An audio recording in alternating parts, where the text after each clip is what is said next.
It's a milestone week for families across the valley. Classes started for several districts this week, and of course the rest will follow soon. But beneath the excitement of new backpacks and fresh school supplies and school outfits are a lot of kids who are dealing with real back-to-school fear. So Dr. Shier is here with ways to ease that anxiety and set up our kids for a confident year. I'm so glad you're here. This is so important. Thank you for having me. Yes. I'm glad to be here too. I feel like this is normal though.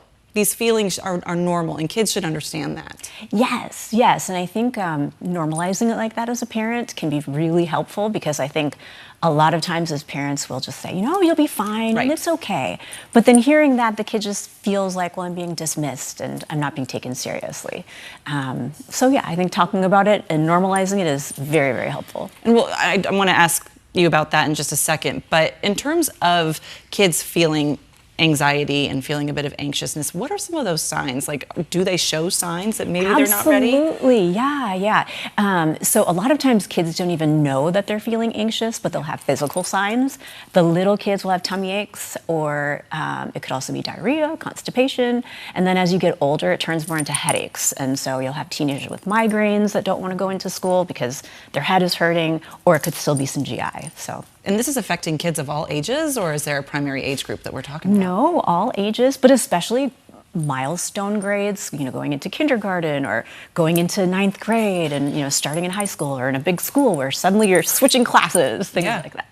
So what exactly should parents keep in mind? Because, you know, as you said initially, if a kid comes to you, they're expressing themselves, sometimes it's easy for parents to dismiss it, not intentionally. Right. But what should parents be doing?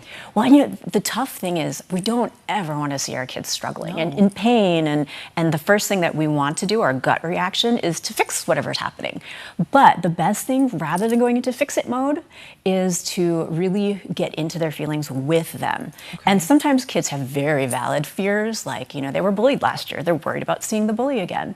But sometimes it's, you know, maybe something like, I'm worried about the fire alarm, you know, and you know as a parent, okay, you don't have to worry that much about the fire alarm going off. But regardless of what it is and whether or not you as a parent feel like it's reality-based, getting into the emotion with your kid. So like with a fire alarm, for example, it would be, you know, I know the other day I was walking on the street and, you know, a horn honked and I was really scared. Like, I totally get that. I totally understand why you'd be scared at the thought of maybe a fire alarm would go off.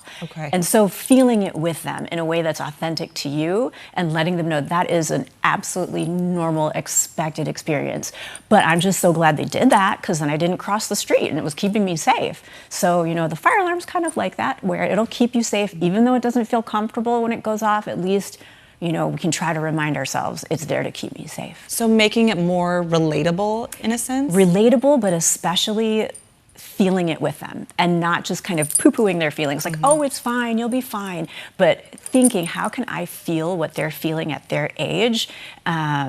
Because sitting with the emotions with them will help them feel heard and help them come to you later on in the future when they have other anxiety things that they're worried about. Otherwise, if they feel like, oh, mom's just going to brush it off, they're not going to want to come to you. Exactly. And these days, there's so many things that we need to know are happening to our kids. That we want that avenue of communication to be open. We have about 10, 15 seconds left, but when should parents go to the school, or should they go to the school at all? If their kids are getting sick before going to school, if they're refusing to get out of the car, that's a really good time to get the school counselor involved to walk out to the car and help them into the school. Man, it's all really good stuff. If there's one thing parents should know about this topic, what would you tell them? I would say, you know, again, really being there with your child and their feelings rather than trying to shut the feelings down. So feel it with them. Dr. Shier, thank you so much for joining us this morning. Thank you.